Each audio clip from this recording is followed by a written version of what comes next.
வணக்கம்.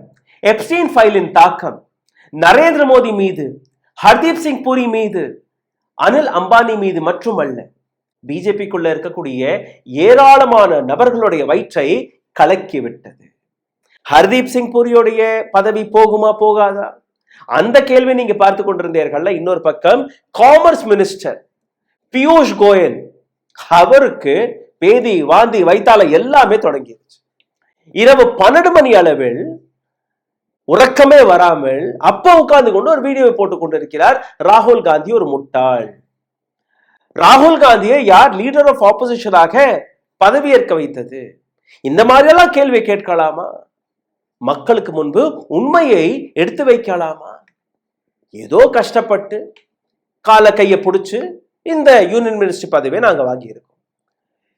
நரேந்திர மோடியை காப்பாற்றுவதற்காக இந்த நாட்டு விவசாயிகளை வித்து விட்டோம். இந்த நாட்டு வியாபாரிகளை அடமான வைத்து விட்டோம். நீங்க என்ன பண்ணணும்? கேள்வி கேட்க கூடாது. எவ்வளவு கஷ்டப்பட்டு கோதி மீடியாவை எங்களுக்கு சாதகமாக பேச வைத்திருக்கிறோம்.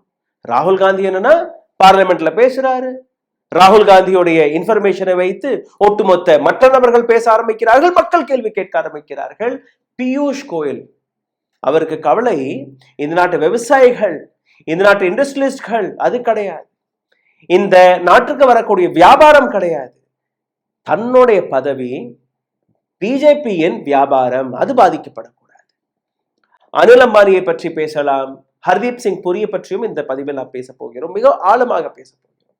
ஆனால் ராகுல் காந்தி எழுப்பிய ஒரு மிக முக்கியமான கேள்வி, இந்தியா அமெரிக்கா ட்ரேட் டீலை வைத்து இந்த நாட்டுக்கு கூடிய 5 கோடி டெக்ஸ்டைல் இண்டஸ்ட்ரியில் இருக்கக்கூடிய நபர்கள், 5 கோடிக்கும் மேற்பட்ட வெறும் டெக்ஸ்டைல் இண்டஸ்ட்ரியில் இருக்கக்கூடிய நபர்களுடைய வாழ்க்கை, எதிர்காலம் அனைத்துமே அழிய போகிறது.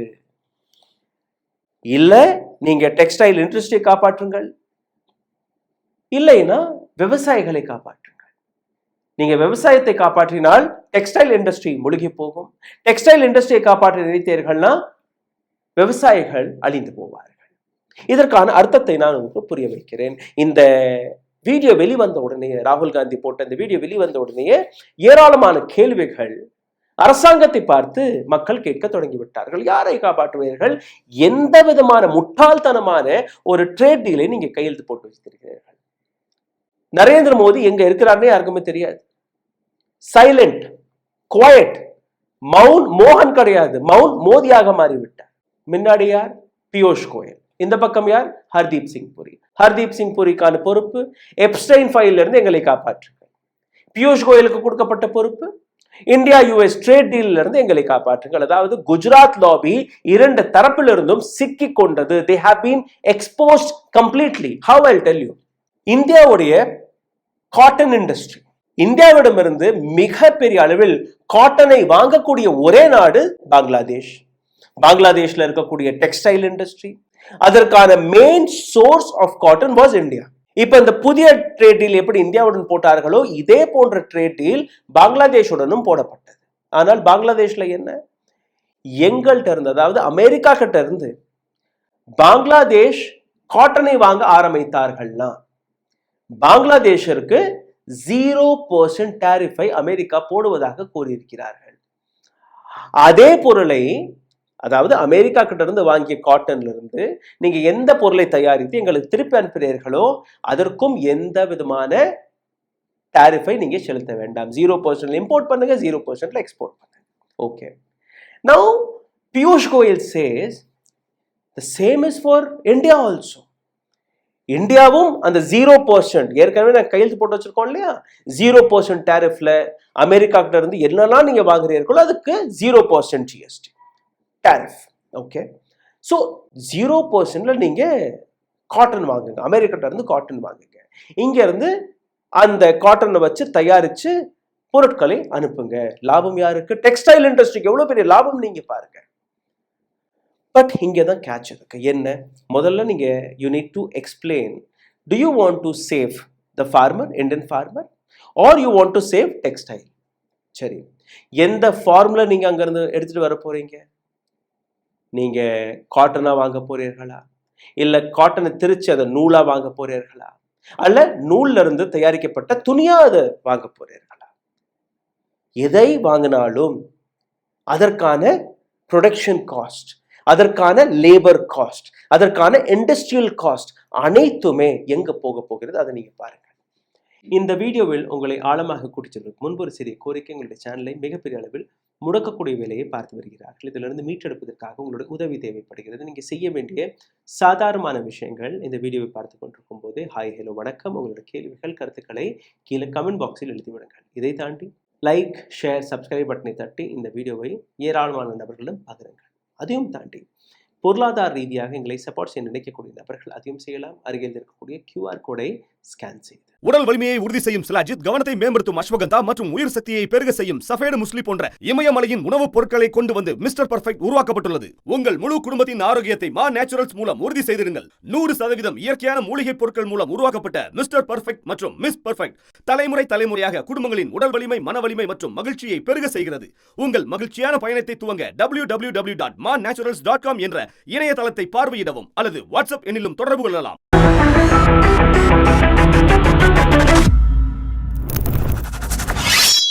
இப்போ பங்களாதேஷ் அவர்கள் தெளிவாக ஒரு விஷயத்தை எடுத்து வைத்து விட்டார்கள். நாங்க இதற்கு மேல் இந்தியாவிடமிருந்து காட்டனை வாங்க மாட்டோம். ஏன்னா எங்களுக்கு 0% டாரிஃப்ல அமெரிக்கா காட்டனை கொடுப்பதாக கூறியிருக்கிறார்கள். அந்த காட்டனை வச்சு நாங்க திருப்பி அனுப்பணும்னா எங்களுக்கு எந்த விதமான டாக்ஸும் கிடையாது. No tariff for us. 0% import, 0% export. லாபம் ரெண்டு தரப்புல இருந்து எங்களுக்கு லாபம். இந்தியாக்கிட்ட இருந்து வாங்கணும்னா அது மேலே எங்களுக்கு 20% நாங்கள் டேரிஃப் கட்டணும். இந்தியா கிட்டே ஒரு எக்ஸ் அமௌண்ட் நாங்கள் டேரிஃப் கட்டணும். ஸோ எங்களுக்கு இது வேண்டாம். சரி, இப்போ காட்டன் விவசாயிகள், பருத்தி விவசாயிகள், அவர்களுக்கான அடுத்த ஆப்ஷன், ஏன்னா ப்ரொடக்ஷன் ஆயிடுச்சு இல்லையா, விளைச்சல் வந்துருச்சு. அந்த விளைச்சல், அந்த காட்டனை எங்கே கொடுப்பீங்க? இந்திய மார்க்கெட்டில் கொடுப்பீங்க. இந்தியாவில் இருக்கக்கூடிய டெக்ஸ்டைல் இண்டஸ்ட்ரிக்கு நீங்கள் கொடுப்பீங்க. இப்போ இந்தியன் டெக்ஸ்டைல் இண்டஸ்ட்ரி என்ன சொல்லலாம், சார் நான் உங்கள்கிட்ட எதுக்கு வாங்கணும்? உங்கள்கிட்ட நான் வாங்கினேன்னா உங்கள்கிட்ட வாங்கக்கூடிய காஸ்ட் ஒன்று, ரெண்டாவது நான் இங்கேருந்து அனுப்பும் போது எனக்கு 18% வரி, அதை தாண்டி மற்ற விஷயங்கள் எல்லாம் இருக்கு. So I will not buy from you. Indian விவசாயிகிட்ட இருந்து இந்தியன் டெக்ஸ்டைல் இண்டஸ்ட்ரியும் வாங்காது. அப்போ என்ன ஆகும்? இந்தியாவில் இருக்கக்கூடிய விவசாயி அழிந்து போவார். இல்லை நாங்கள் விவசாயிகளை அழிய விட மாட்டோம். பியூஷ் கோயல் கூறும்படி அல்ல நரேந்திர மோடி கூறும்படி இல்லை நாங்கள் இந்திய விவசாயிகளை அழிய விட மாட்டோம். சரி, இந்திய விவசாயிகளை அழிய விட மாட்டீர்கள். இப்போ நீங்க அடுத்த ஆணை என்ன போடுவீங்க? Textile industry. நீங்க இந்திய விவசாயிகளிடமிருந்து தான் நீங்க இந்த பருத்தியை, இந்த காட்டனை வாங்கணும். இது கட்டாயம். ஓகே சார், வாங்கிடுறோம். இப்ப இங்க இருந்து வாங்கணும்னா ஒண்ணு எங்களுக்கு வரி, அந்த 18% இங்க வாங்கி நாங்க 18% வரியும் செலுத்தணும். உங்களுக்கு ஜிஎஸ்டியும் கட்டணும். இதெல்லாம் கட்டி மார்க்கெட்ல போய் நாங்க நிற்கும் போது பங்களாதேஷ் 200 ரூபாய்க்கு ஒரு சட்டையை கொடுத்தாருன்னா அதே சட்டையை எங்களால் 240 ரூபாய்க்கு கீழே கொடுக்க முடியாது. பிகாஸ் நீங்க ஆல்ரெடி எங்கள் மீது வரியை போட்டிருக்கிறீர்கள், அமெரிக்கா வரியை போட்டிருக்கிறது. எப்படி? அப்போ விவசாயியை காப்பாற்றினால் டெக்ஸ்டைல் இண்டஸ்ட்ரி மூழ்கி போகும், டெக்ஸ்டைல் இண்டஸ்ட்ரியை காப்பாற்றினால் விவசாயி அழிந்து போவார். எந்த கண்ணை நீங்க குத்துவீங்க? ரெண்டு கண்ணும் உங்களுக்கு முக்கியம். எந்த கண்ணை நீங்க குத்தி இன்னொரு கண்ணை காப்பாற்ற போறீர்கள்? இதுதான் சக்ரவியூ, அமெரிக்காவின் சக்ரவியூ. இப்போ இந்த பிரச்சனையை ராகுல் காந்தி எக்ஸ்பிளைன் பண்ணிட்டாரு. ஒட்டுமொத்த ஆப்போசிஷன் இந்த விஷயத்தை மிகப்பெரிய அளவில் எடுத்து வைக்கிறது. பார்லிமெண்ட்ல இருந்து தனியா வெளியில வந்து வீடியோ வழியாக மற்ற இடங்கள் வழியாக இந்த பிரச்சனையை அவர்கள் எடுத்து வைக்கிறார்கள். இப்போ ஒரு பலியாடு வேணும். யார் அந்த பலியாடு? நரேந்திர மோடி கையெழுத்து போட்டவர் நான் பதவி விலகிறேன்னு கூறுவாரா? ஏதோ தப்பாயிருச்சு, இந்த ட்ரேட் டீல்ல இந்த பிரச்சனைகள்லாம் இருக்கு, அதனால நான் பதவி விலகிறேன் சொல்லுவாரா? சொல்ல மாட்டார். So Piyush Goyal is trying to defend Narendra Modi. எதுவும் நடக்காத பட்சத்தில் நீங்க தானே காமர்ஸ் மினிஸ்டர், நீங்க பதவியிலிருந்து இறங்கிருங்க. So the commerce minister who so called Piyush Goyal, his position is under threat. இன்னொரு பக்கம் வாருங்க, மிஸ்டர் ஹர்தீப் சிங் புரி ஒரு டிவி சேனல்ல இருந்து இன்னொரு டிவி சேனல், இன்னொரு டிவி சேனல்ல இருந்து இன்னொரு டிவி சேனல், இன்னொரு டிவி சேனல்ல இருந்து இன்னொரு டிவி சேனல். எனக்கும் எப்ஸ்டைனுக்கும் எந்த விதமான சம்மதமும் கிடையாது. நாங்க எந்த விதமான தவறும் செய்யவில்லை. Because again he has a responsibility to safeguard who? Gujarat lobby, Narendra Modi. இப்ப நரேந்திர மோடியால் ஹர்தீப் சிங் புரியை நீக்கவும் முடியவில்லை. ஏன்னா இந்த பக்கம் ஹர்தீப் சிங் புரியை நீக்கின உடனே Hardeep Singh Puri might come out and say, "Boss, I have done all of this for you." இதெல்லாம் நான் அங்க உட்கார்ந்துட்டு பண்ணேன், புரோக்கர் வேலையெல்லாம் பார்த்துட்டு இருந்தானே இல்லையா? அப்போ என்ன நீங்க பதவியில இருந்து நீக்கினீர்கள்ல, உங்களை நான் எக்ஸ்போஸ் செய்து விடுவேன். This is what Hardeep Singh Puri is doing. Or he might need to lose his job. He might need to step down from his position. இந்த ஒட்டுமொத்த விஷயத்தை பார்க்கும்போது எங்கள் கையில் ஒரு இமெயில் கிடைத்தது, ஒரு புதிய இமெயில், ஹர்தீப் சிங் புரியுடைய புதிய email. Hardeep Singh Puri and Epstein, இந்த இரண்டு நபர்களுக்கு நடுவே நடந்த ஒரு பேச்சுவார்த்தை. இதற்கான ஸ்கிரீன்ஷாட்டை நீங்க பார்க்கிறீர்கள். Here Hardeep Singh Puri had sent this email on December 24th, 2014 to Jeffrey Epstein. என்ன எழுதுறாருன்னா, indeed telepathy. ஒருத்தரை நீங்க ஏதோ நினைச்சிட்டு இருந்தீங்கன்னா, ஓ டெலிபதி, நானும் உன்னை பத்தி தான் நினைச்சிட்டு இருந்தேன் அப்படின்னு சொல்லுவீங்களே, அதே தான் இங்கே எழுதியிருக்கு. Indeed telepathy, give me a shout when you are back. Mr. Hardeep Puri is saying, Jeffrey Epstein, நீ திரும்பி வந்த உடனே எனக்கு சொல்லிரு, I'll be ready and have fun. இந்த நபர் தன்னுடைய ஐலண்ட்ல இருக்காரு. Epstein is in his island and he says, have fun. Not that you require encouragement from other for that. நீ என்ன என்ஜாய்மெண்ட் பண்ணுவ, என்ன ஃபன் செய்வேன்னு எனக்கெல்லாம், நான்லாம் உனக்கு எடுத்து வைக்கணும்னு தேவையில்லை. You know it well. How do you do fun? So enjoy. Now, how do you see this email? What conclusion will you get? I have a daughter. என் வீட்டில் ஒரு 14 வயதுல மகள் இருக்கு. என் குடும்பத்தில் என் தம்பிக்கு ஒரு மகள் இருக்கு. என்னுடைய மற்ற சொந்தக்கார வீட்டில் பெண்கள் இருக்கார்கள், குழந்தை. So they see me as, okay, Chittappa is a journalist. He might know many things. My daughter will come, Appa, you're a journalist. You know all of this. Tomorrow they will come and they will question me. Appa, what kind of union minister do we have? Mr. Hardeep Singh Puri. He is representing India and he is taking advice from a rapist. ஒரு பெண் குழந்தைகளை பாலியல் prostitution அதில் தள்ளிவிட்ட நபர், அவரிடம் இந்த நாட்டில் இருக்கக்கூடிய ஒரு மினிஸ்டர், யூனியன் மினிஸ்டர், அவர் போய் அட்வைஸ் வாங்கிட்டு இருக்காரு. நீங்க எல்லாம் பேச மாட்டீங்களா? கேள்வி கேட்க மாட்டீங்களா? What kind of message is this? And who is this Epstein?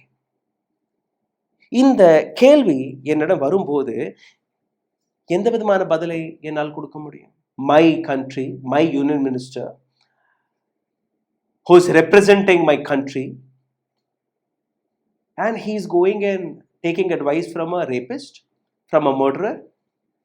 So first you understand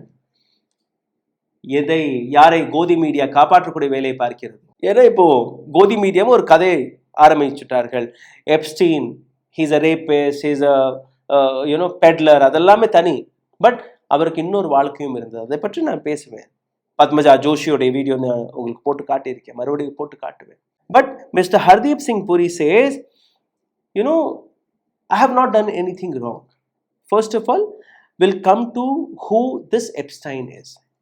Epstein, Jeffrey Epstein யார் என்று நீங்க தெரிஞ்சு கொள்ளுங்கள். இந்த நபர் ஒரு 12 வயது, 13 வயது, 15 வயது இது போன்ற பெண்களை பாலியல் வேலையில் தள்ளிய நபர்.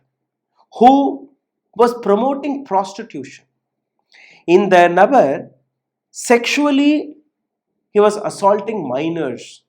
சின்ன சின்ன குழந்தைகளை செக்ஷுவல் ஃபேவருக்காக பயன்படுத்திய நபர். அண்ட் இந்த நபர் மீது குற்றச்சாட்டுகள் இல்லை. இந்த நபர் இந்த அனைத்து பிரச்சனைகளையுமே சிக்கிய நபர். He was a human trafficker, promoting prostitution and sexually assaulting minor. இந்த நபர் மீது முதல் வழக்கு 2005ஆம் ஆண்டு தொடங்கியது. முதல் கேஸ் 1996ஆம் ஆண்டு 2 அக்கா தங்கை வழியாக பதிவிடப்பட்டது. யாரெல்லாம் அமெரிக்கா போன்ற ஆகுமா, அமெரிக்காவில் லா அண்ட் ஆர்டரை பாருங்கள், அமெரிக்காவில் ஜனநாயகத்தை பாருங்கள் என்று கூறக்கூடிய அந்த நபர்களுக்கும் இன்னைக்கு ஒரு ஐ ஓப்பனிங்கான இந்த எபிசோடாக இருக்க போகிறது. அதனால் கவனமாக கடைசி வரை கேளுங்கள். 2005ஆம் ஆண்டிலிருந்து 2008ஆம் ஆண்டு வரை அமெரிக்காவில் இருக்கக்கூடிய மிகப்பெரிய லாயர்ஸ்களை வைத்து இந்த நபர் தனக்கான வழக்கை வாதாடினார்.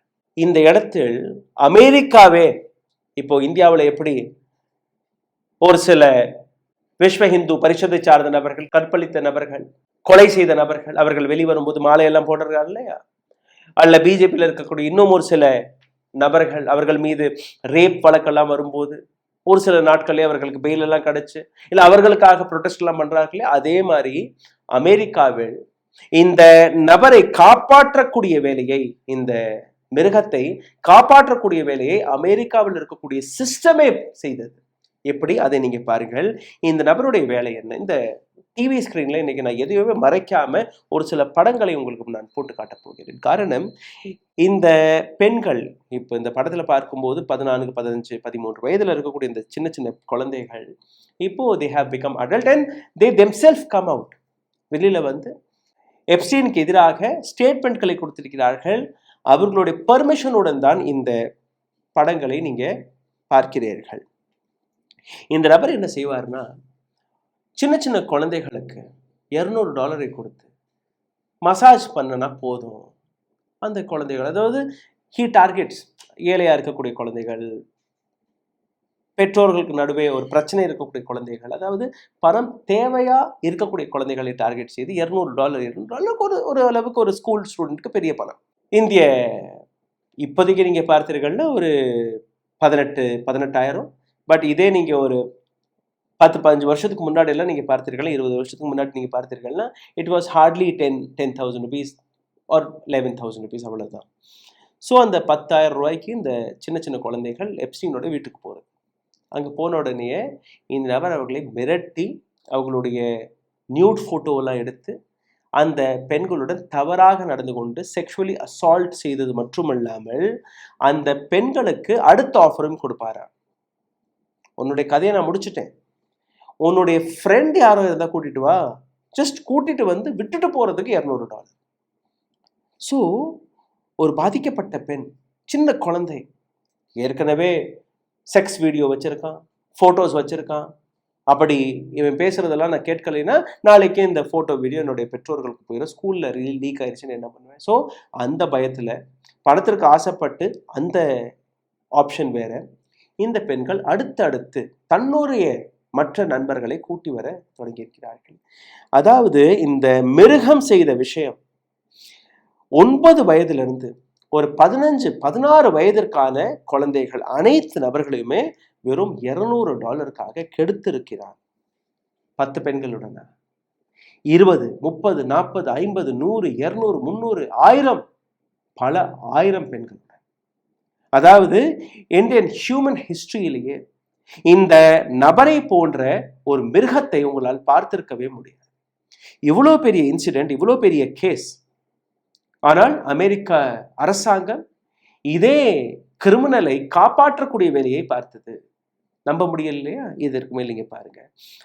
1996ஆம் ஆண்டு 2 பெண்கள், 2 பேருமே சகோதரிகள். ஆனி ஃபார்மர், அந்த பெண்ணுடைய போட்டோ நீங்க பார்க்கிறீர்கள், லெஃப்ட் ஹேண்ட் சைட்ல இருக்கக்கூடிய பெண்ணுடைய பேர் ஆனி ஃபார்மர். அவருடைய அக்கா Maria Farmer. Maria Farmer was a artist. தன்னுடைய தங்கை, 2 தங்கைகள் மரியா ஃபார்மருக்கு, அவர்களுடைய படத்தை வரைவதற்காக ஒரு சில செமி நியூட் போட்டோஸை அந்த பெண் எடுத்து வைத்திருக்கிறது. இந்த பெண்ணையும் இதே எப்ஸ்டீன் டார்கெட் செய்து இந்த எப்ஸ்டீன் கையில் எப்படியோ அந்த படங்கள் போயிருச்சு. She was an fine artist. அப்ப எப்ஸ்டீன் மரியா ஃபார்மரை ஃபர்ஸ்ட் டார்கெட் செய்திருக்கிறார், கற்பழித்திருக்கிறார், மிரட்டி இருக்கிறார். அடுத்தபடியாக அந்த 2 மரியா ஃபார்மருடைய 2 தங்கைகளையுமே இந்த மிருகம் பயன்படுத்தியிருக்கிறார். இப்போ இந்த 2 பெண்களுக்குமே இந்த நபரை சும்மா விடக்கூடாது. we will go and file a case. நியூயார்க்ல இருக்கக்கூடிய ஒரு போலீஸ் ஸ்டேஷனுக்கு இந்த 2 பெண்களுமே போய் ஒரு கம்ப்ளைண்ட்டை கொடுக்கிறார்கள். அந்த கம்ப்ளைண்ட் காப்பி உங்களுடைய டிவி ஸ்கிரீன்ல நான் போட்டு காட்டுகிறேன். இந்த கம்ப்ளைண்ட் காப்பி நேரடியாக நியூயார்க்ல இருக்கக்கூடிய ஒரு போலீஸ் ஸ்டேஷன்ல கொடுக்கப்பட்ட இந்த கம்ப்ளைண்ட் காப்பி, தேதி இது எல்லாமே இருக்கு. நீங்க பாருங்க, உங்களுடைய டிவி ஸ்கிரீன்ல இது இருக்கு. ஓகே, இப்போ இந்த இதுல தெளிவா எழுதியிருக்கு பாருங்க, சைல்டு போர்னோகிராஃபி அமெரிக்காவில் இருக்கக்கூடிய ஒரு மிக சிவியரான ஒரு வழக்கு. நியூயார்க் போலீஸ் என்ன சொல்லியிருக்கு, இது எங்களுடைய ஜுரிடிக்ஷன்ல வராது, நீங்க பாம் ஐலண்ட்ல அங்கதானே நடந்துச்சு, அப்ப அங்கேயே போங்க. அங்க போகும்போது இல்ல நீங்க இங்க வாங்க. இப்ப இந்த 2 பெண்களுமே FBI-க்கு இந்த கடிதத்தை எழுதுகிறார்கள். ஃபெடரல் பியூரோ ஆஃப் இன்வெஸ்டிகேஷன், மிகப்பெரிய ஏஜென்சி. அவர்களும் இந்த கம்ப்ளைண்ட்டை வாங்கியதற்கு பின்பு எந்த விதமான ஆக்ஷனும் எடுக்கவில்லை. இதற்கு பின்பு பாம் பீச் போலீஸ் ஸ்டேஷன்ல இருக்கக்கூடிய ஒரு போலீஸ் கமிஷனர், தைரியமான போலீஸ் கமிஷனர், அவர்கிட்ட இந்த பெண்களுடைய வழக்கு போயிருக்கு, இந்த கேஸ் போயிருக்கு. அவர் தைரியமாக புளோரிடால இருக்கக்கூடிய இந்த நபர், இவர் அந்த கம்ப்ளைண்ட் எடுத்து ஒரு மிகப்பெரிய அளவில் அதற்கான இன்வெஸ்டிகேஷன் செய்து அங்கிருந்து தான் இந்த நபருக்கு எதிராக ஒரு ஃபார்மலான ஆக்ஷன் எடுக்கப்படுகிறது.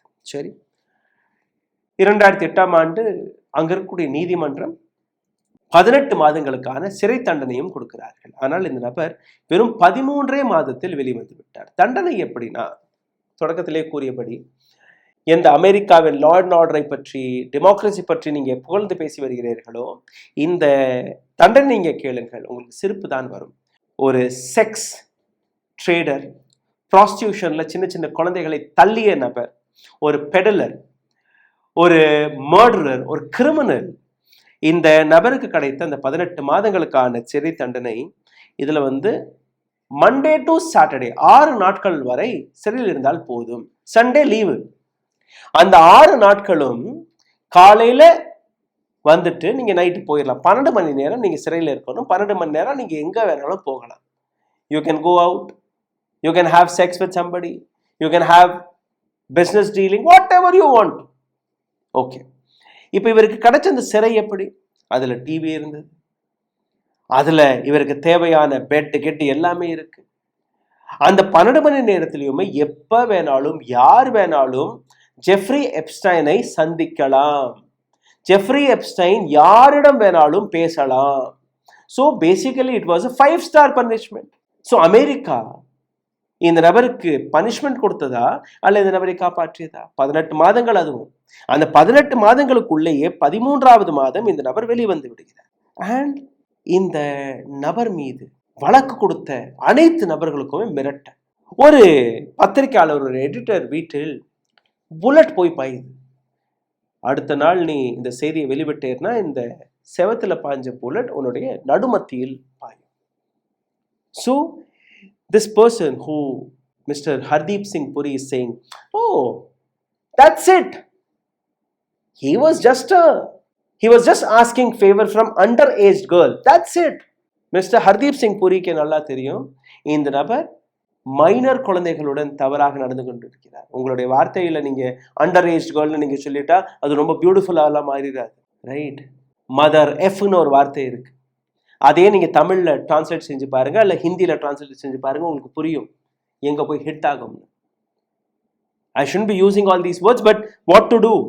This is what the Godi media and the current government had made us to do. Jeffrey Epstein, இவரை பற்றி நீங்க புரிஞ்சிருப்பீர்கள், அந்த படங்கள்லாம் நீங்க பார்த்த அளவுக்கு புரிஞ்சிடும் who I am talking about. அதற்காக தான் இந்த விளக்கம். Now we'll talk about Mr. Hardeep Singh Puri. Hardeep Singh Puri got retired in Feb 2013, and what we are talking in this Epstein file is between 2014 and 16. 2014ல Hardeep Singh Puri என்னவாக இருந்தார்? He was a retired IFS officer, Indian Foreign Service officer, who is retired, who was in America. அந்த முதல் email வழியாக நீங்க பார்த்தீர்கள், அந்த 2 பக்கங்கள் கொண்ட இமெயில், அது வேற. அதற்கு முன்னாடி இன்னொரு இமெயில் இருக்கு. Why did Hardeep Singh Puri connected with Jeffrey Epstein, contacted Jeffrey Epstein? அந்த இமெயிலை படிச்சு பார்க்கும்போது he wanted to connect with Reid Hoffman. Who's Reid Hoffman? Reid Hoffman is LinkedIn உடைய co-founder. ரொம்ப பெரிய ராஜா மகாராஜாலாம் கிடையாது. He is again another corporate. ஆனால் ஹர்தீப் சிங் புரியோடைய stature, Hardeep Singh புரியோடைய கனெக்ஷன் எல்லாம் நீங்க பார்த்தீர்கள்ல, he didn't needed Jeffrey Epstein for this. அவர் சுந்தர் பிச்சைக்கு ஒரு ஃபோன் போட்டாலோ இல்லை நடேலாவுக்கு ஃபோன் போட்டிருந்தாலோ அடுத்த நிமிஷமே ஒரு மீட்டிங்கை ஃபிக்ஸ் பண்ணியிருப்பார்கள், நீங்க போய் பேசியிருக்கலாம் இஃப் யூ வாண்டட். அண்ட் இந்த இமெயில் எல்லாம் படிச்சு பார்க்கும்போது டியர் அந்த அந்த கிண்டல் அடிக்கிறதெல்லாம் நீங்க பார்த்தீர்கள்ல, ரொம்பவே நெருக்கமான நண்பருடன் தான் நீங்க அந்த கிண்டல் அடிக்கக்கூடிய பாவனையில் பேசுவீர்கள். And this is what the relationship between Hardeep Singh Puri and Jeffrey Epstein. இன்னைக்கு நீங்க கதையெல்லாம் சொல்லலாம், இந்த மாதிரி எனக்கும் அவருக்கும் சம்மந்தம் இல்லை, என்னை முதல் முறையாக இன்ட்ரடியூஸ் செய்யும் போது என்னுடைய கண்ணெல்லாம் கட்டிட்டாக, எனக்கு எங்க போறோம்னே எனக்கு தெரியல, அதெல்லாம் அவர் சொன்னார் தன்னுடைய பிரஸ் மீட்ல. But the kind of email what I am seeing today is very different. Okay, did Hardeep Singh Puri done anything wrong? No, as per me he had not done anything wrong. Did he used women there? No, I don't have any proof. Hardeep Singh Puri ஒரு கிரிமினலுடன் பேசியது சாதாரணமாக ஒரு இந்தியராக இருந்து பண்ணியிருந்தா அதுக்கு கவலை அல்ல. நாளைக்கே நீங்க தாவூத் இப்ராஹிம்கிட்ட போய் இந்தியன் மும்பை பாம் பிளாஸ்ட்ல he is wanted criminal, ஆனால் அவர் பல நபர்களுக்கு உதவிட்டு வர்றாரு, அதனால அவர் நல்ல மனிதர். ஒசாமா பின் லாதேன் அது போன்ற ஒரு தீவிரவாதி, பல நபர்களை கொன்ற நபர், பட் 5 முறை நமாஸ் படிக்கிறார், அதனால் அவர் நல்லவர். இந்த ஒரு வாழ்க்கை அந்த ஒரு வாழ்க்கை எப்படி பேசினா நல்லா இருக்குமா? பத்மஜா ஜோஷி என்கிற ஒரு பெண்மணி NDTVல வேலை பார்க்கிறார், ஒரு senior journalist. Look at how she is explaining and how she is defending Jeffrey Epstein, because she needs to defend Narendra Modi and Hardeep Singh Puri and also Anil Ambani.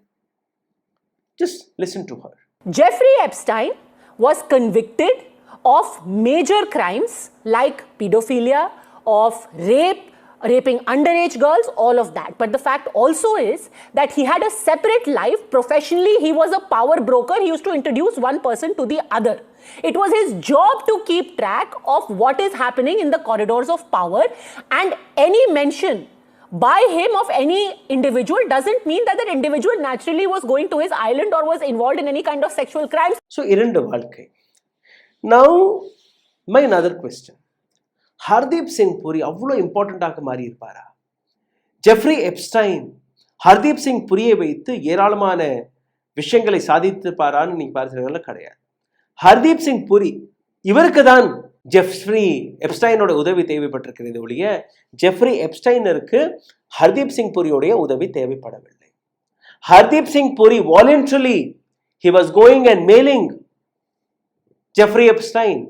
Hardeep Singh Puri was going and telling about Indian future plans. Digital India-வை பற்றி 6-7 மாசத்துக்கு முன்னாடியே கூறிய நபர் யார் என்றால் ஹர்தீப் சிங் புரி. Was he in any political or government position then? No. He was a BJP member. இப்ப புதிய ஒரு சட்டத்தை கொண்டு வர போறார்களாம். ஜெனரல் நார்வானியோட ஒரு புத்தகம் வந்தது இல்லையா? இப்போ Narendra Modi and team, Gujarat lobby and team, அவர்களுடைய புதிய திட்டம் யாருமே அடுத்த 20 வருடத்திற்கு பேசக்கூடாது. இப்போ ஜெனரல் நர்வானியோட இந்த புத்தகம் இதற்கு மேல் வெளிவராது, அடுத்த 20 வருடத்திற்கு பேன் செய்து விட்டார்கள். எப்படி, அதை நீங்க பாருங்கள். இந்த புதிய திட்ட வழியாக ஒரு அதிகாரி ரிட்டையர் ஆனால் அடுத்த 20 வருடம் வரை அவர் எங்கேயுமே இன்டர்வியூ கொடுக்கக்கூடாது, புத்தகம் எழுதக்கூடாது, ஸ்டேட்மெண்ட்களை கொடுக்கக்கூடாது. But he can join BJP. He can join political party, but he is not supposed to write a book. This is what they want. Now I'll tell you one more angle to this. Feb 14th, இப்போலேருந்து ஒரு 7 வருடத்துக்கு முன்பு புல்வாமா தாக்குதல் நடந்தது உங்களுக்கு ஞாபகத்தில் இருக்கா? புல்வாமா தாக்குதலுக்கான காரணம் என்ன? யார் அந்த தீவிரவாதி? எப்படி 300 கிலோ RDX காஷ்மீருக்குள் வந்தது? அதற்கான அடையாளம் என்ன? இது போன்ற ஏராளமான கேள்விகள் அன்னைக்கும் கேட்டோம், இன்னைக்கும் கேட்டுக்கொண்டிருக்கிறோம். எந்த விதமான பதிலும் கிடையவில்லையே. 2019 ஆண்டு தேர்தலும் போது நரேந்திர மோடி அதே புல்வாமாவை வைத்துதானே ஓட்டு கேட்டார். தீவிரவாதி எங்க, எப்படி அந்த 300 கிலோ RDX வந்தது? இன்னைக்கு வரை அதற்கான பதிலை கொடுக்க மறுத்து வருகிறது இந்த நாட்டு அரசாங்கம். சத்யபால் மலிக், இதே பிஜேபி, இப்ப அவர் மறைந்து போனார், அவர் கொடுத்த ஸ்டேட்மெண்ட் இருக்கு. புல்வாமா அங்கிருந்து கீழே பொசிஷனை மாற்றும் போது அங்கே வந்து மழை ஐஸ் பனி கொட்ட ஆரம்பிச்சிட்டு அந்த இடத்த அந்த காலி பண்ணி கீழே கொஞ்சம் வேறொரு இடத்துக்கு மாறணும். அதிகாரிகள் அங்கிருந்து இராணுவ வீரர்களை மாற்றாமல் அப்படியே ஹோல்டில் வைத்திருக்கிறார்கள் ஒரு குறிப்பிட்ட நாள் வரை. திடீர் என்று ஒரே நாள் கிட்டத்தட்ட 58 வாகனங்கள், அதுல புல்லட் ப்ரூஃப் வாகனமும் இருந்தது, அதுல ஜிப்சிஸும் இருந்தது, அதுல பஸ்ஸஸும் இருந்தது. இந்த மாதிரி எப்பவுமே ஒரு இடத்துல இருந்து இன்னொரு இடத்திற்கு அந்த டிரான்ஸ்ஃபர் செய்யவே மாட்டார்கள்.